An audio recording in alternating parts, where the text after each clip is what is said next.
Okay, it's Monday the 13th of January. I think tomorrow I'm going to be going into town to pick up my supplies and sell a bit of produce. But at the moment it's 7:30 in the morning on the Monday, and shit, you wouldn't know outside. It's just raining. It's been raining, drip, Manchester rain all freaking night. And here I am stuck in a mosquito net. I've got nothing better to do. I'd like to cook, except I haven't got the cover over my douchebag, that sandbox that on legs that I told you about. So the rain's dripping on that, so I'm not going to have an easy time getting the fire going there. Yeah, didn't post a video last week because I was sick. In fact, it's the first time in 3.5 years I was actually frightened. Because I was here on my own. I had sickness and diarrhea, and this was in the middle of the night. And the worst of it all was at 2 o'clock in the morning I was on the toilet again for like the 20th time, and all of a sudden I felt the need to throw up, so I had to kind of pull myself together, get off the toilet at the front, and then they'd start throwing up. But after about 3 heaves, I actually passed out. I was out for a minute, I don't know, 2 minutes, but I was on the floor, outside the toilet, outside the house, in the dirt, when I came round, and I'd been unconscious. And yeah, I was completely disoriented, confused, didn't know what the hell was going on. It was 2 o'clock in the morning, so it was pitch black, and yeah, nobody here to look after me. Tried to get to my feet because I knew I had to get back to the house to get back and lay in bed, but I was really struggling, so it was quite frightening. That was on the early on the Monday morning. On the Monday afternoon I got a neighbour to take me into town, and my best friend in town, Graciela,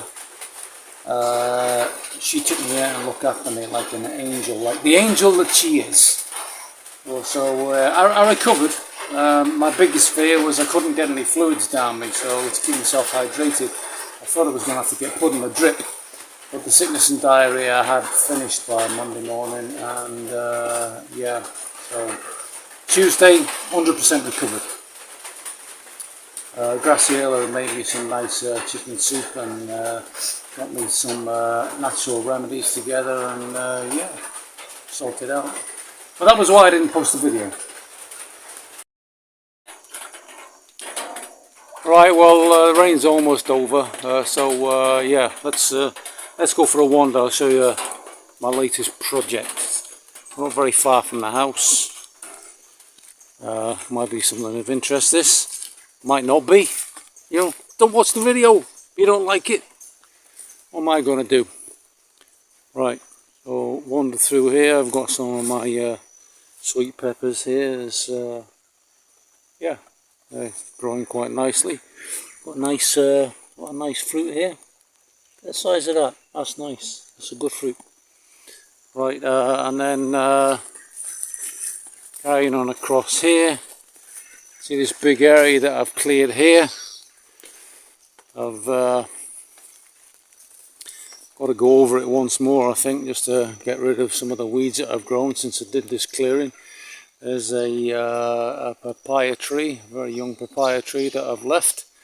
If that papaya tree turns out to be female, it's going to produce fruit. If it's a male, I'm going to pull it out and chuck it, because males don't produce fruit. Yeah, I'm clearing this whole area here. Over here as well, got to do some tidying up. Over into the distance there. That's because I'm going to plant tomatoes. This is going to be really my first experimentation with tomatoes, so yeah, I'll have to see how it goes.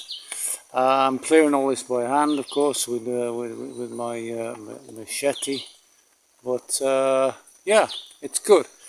And as big as this area might seem, the tomatoes I'm going to plant, they call them a regional tomato. It's an Amazonian tomato. They don't grow as big as the tomatoes you'll have seen in the Northern Hemisphere. And they don't climb, they creep. So when you plant them, you've got to plant them 2 meters apart. So this area, as big as it might look for planting tomatoes, I think I'm only going to get about maybe 50 plants at the most. Some of the plants, I think about 10 of the plants, I will actually put sticks in, and I'll tie the plants to the sticks to kind of force them to climb. That way the fruit hangs down. Normally the fruit on these tomatoes, because they're creepers, they just form in the dirt, and I've seen them tied to a stick and hanging down, and the plants seem to produce more fruit that way, and the fruits are prettier. The tomatoes themselves, they look and taste like tomatoes, so that's nice. The only other thing about tomatoes that we need to be aware of is that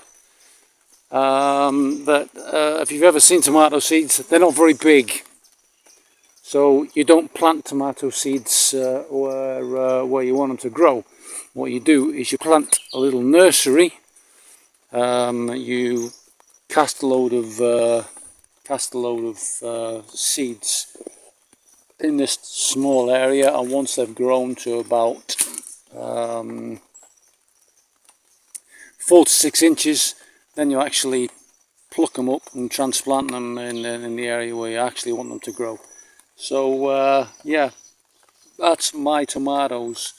I just noticed here actually we've got, and this has grown very quickly, we've got a some kind of mushroom has grown here. Interesting little plant.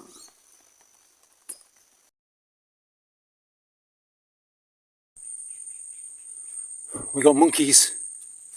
Got to be a little bit careful. I'm not going to be able to catch them on camera because they're skittish little buggers, and they'll run off. They don't realise they can't get them when they're high up in the tree. They think you want to grab them by the scruff of the neck. Where are they?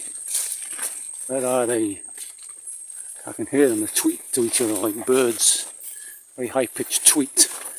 These particular monkeys are about the size of a.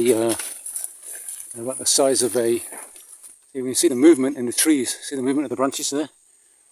That's the monkeys swinging about. Yeah, these monkeys are about the size of a domestic cat, but they ain't cats. They've got 4 hands. When I say they've got 4 hands, what I mean is their feet. Oh, there one jumped there, one jumped down there. I don't know if you saw it jump. We're not going to catch them very well with this camera, but they are there, and we can see the movement there in the trees. Oh yeah, they're moving about, going crazy. And they travel around in big groups. Some of them get left behind, and we can catch them.